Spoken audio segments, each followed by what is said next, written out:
హిందుత్వ versus కులగణన రాబోయే ఎన్నికల్లో ఇవే ప్రధాన అస్త్రాలు. రామాలయం పేరుతో తెరపైకి హిందుత్వం, ఎన్నికల ముంగిట మోడీ మాయాజాలం, రెచ్చగొట్టే రాజకీయాలకు బీజేపీ కేర్ ఆఫ్ అడ్రస్. కులగణనకు కట్టుబడి ఉంటామన్న కాంగ్రెస్, సమూల మార్పులకు శ్రీకారం చుట్టనున్న కులగణన.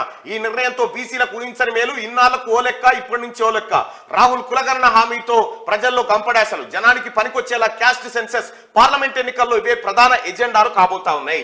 పార్లమెంట్ ఎన్నికల నేపథ్యంలో దేశంలో సరికొత్త రాజకీయాలకు తెరలేచింది. ప్రధానంగా బీజేపీ హిందుత్వం పేరుతో మతతత్వ రాజకీయాలను మరోసారి రెచ్చగొట్టే ప్రయత్నం చేస్తుందన్న ఆరోపణలు వెల్లువెత్తున్నాయి. ఇదే సమయంలో కాంగ్రెస్ పార్టీ దేశవ్యాప్తంగా కులగణన అంశాన్ని లేవనెత్తింది. దీంతో రానున్న లోక్సభ ఎన్నికల్లో ఎన్డీఏ వర్సెస్ ఇండియా కూటమికి బదులుగా హిందుత్వ వర్సెస్ కులగణనగా మారుతుందనడంలో ఎలాంటి సందేహం లేదు. ఈ క్రమంలోనే దేశ రాజకీయాల్లో హిందుత్వం వర్సెస్ కాస్ట్ సెన్సస్ చర్చనీయాంశంగా మారింది.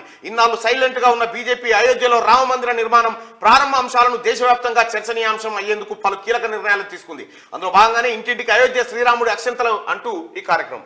ఒక మాట చెప్పండి, ఇక్కడ హిందుత్వ వర్సెస్ కులగణన. ఎస్, కొన్ని శతాబ్దాల నుంచి మనమంతా హిందువులం.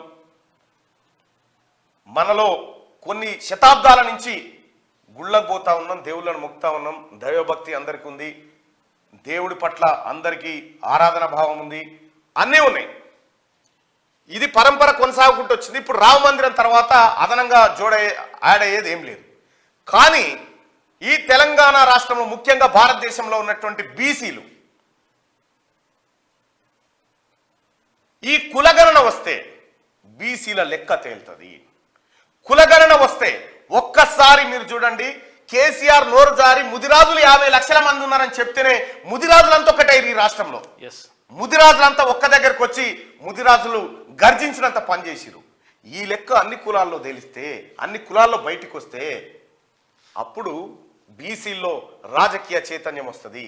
బీసీలకు వాళ్ళ దమ్మేందో బయటకు వస్తుంది. అప్పుడు ఎస్, మేము ఇంతమంది ఉన్నాం, దీని సంగతి ఏందని అడుగుతారు. కాబట్టి రాహుల్ గాంధీ చెప్పినటువంటి క్యాస్ట్ సెన్సస్ ఇప్పుడు బీసీలకు అత్యవసరం.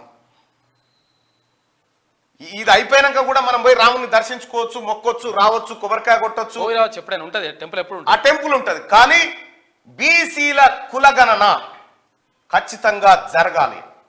ఈ దేశంలో బీసీల కులగణన జరిగితేనే బీసీలకు రావాల్సినటువంటి హక్కులన్నీ దక్కుతాయి. బీసీలు పొలిటికల్లీ అన్టచబుల్స్గా తయారైపోయినారు.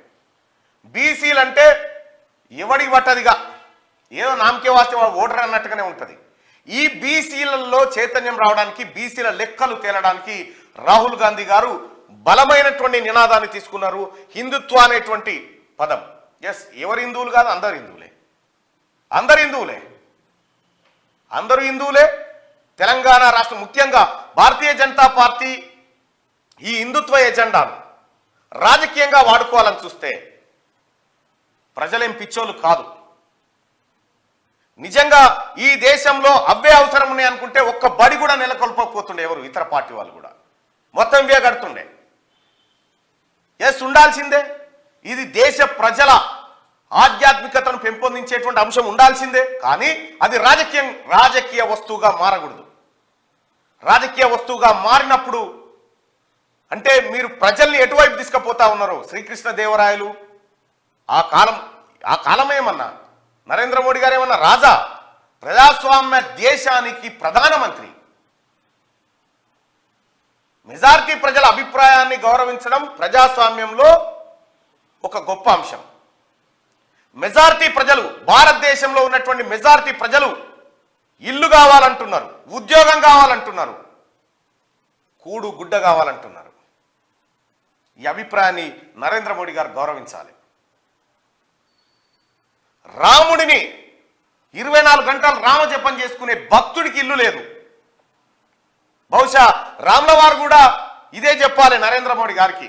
ఒకవేళ కనిపిస్తే ఫస్ట్ నా భక్తుడికి ఇల్లు కట్టాలి, ఫస్ట్ నా భక్తుడికి వైద్యం అందించు, ఫస్ట్ నా భక్తుడికి మంచి విద్యను అందించని చెప్పాలి. ఇవే మన బతుకులు మారుస్తాయి. ఎవరికి లేదు? నరేంద్ర మోడీ గారు పుట్టిన తర్వాతనే మనకి ఇవన్నీ వచ్చినాయి. లేదు కదా, తరతరాలు ముత్తాతల నుంచి ఉన్నాయి కదా. మా ఊర్లో ఉన్నటువంటి, మా పక్క ఊర్లో ఉన్నటువంటి గుళ్ళు 400-500 ఏళ్ల చరిత్ర ఉన్నటువంటి గుళ్ళు ఇంకా అక్కడే ఉన్నాయి. ఆ రోజు మొక్కుకున్నాం, ఆ రోజు చేసినాం. కానీ బీసీ ప్రజలారా, ప్రధానంగా బీసీలు ఎవరైతే ఉన్నారో, వెనకబడిన కుల తరగతులు ఎవరైతే ఉన్నారో, మీరు క్యాస్ట్ సెన్సస్ చాలా ఇంపార్టెంట్. క్యాస్ట్ సెన్సస్ చాలా ఇంపార్టెంట్.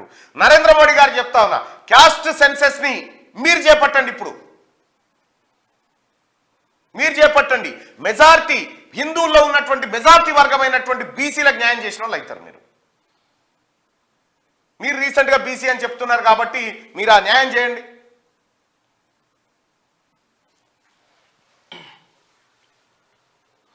రైట్గా కాంగ్రెస్ సర్కార్ ఒకసారి ప్రజాభిప్రాయాన్ని కూడా తీసుకుందాం. బీజేపీ బీఆర్ఎస్ మత విద్వేషాలను బీజేపీ ఆర్ఎస్ఎస్ మత విద్వేషాలను రెచ్చగొడతాయని చెప్పి రాహుల్ గాంధీ అంటా ఉంటే, బీజేపీ ఆర్ఎస్ఎస్ మతాన్ని రెచ్చగొడతాయని 69% మంది అంటా ఉంటే, బీజేపీ ఆర్ఎస్ మతాన్ని రెచ్చగొట్టమని చెప్పి 31% మంది తమ అభిప్రాయాన్ని వ్యక్తం చేశారు. సో 5,000 మంది ఓటింగ్ లో పాల్గొన్నారు. మరొక ఓటింగ్ పెట్టుకుందాం. రైట్, ఈ 2 అంశాలపైన ప్రజలారా మీ అభిప్రాయాన్ని తెలియజేయండి. ఈ క్రింది వాటిలో మెజార్టీ హిందువులైన బీసీలకు కావాల్సింది ఏంటి? బీసీల కులగణన జరగాల, హిందుత్వం ఉంటే చాలా? ఈ 2 అంశాలపైన మీ అభిప్రాయాన్ని తెలియజేయండి. దయచేసి ఓటింగ్ లో పాల్గొనండి.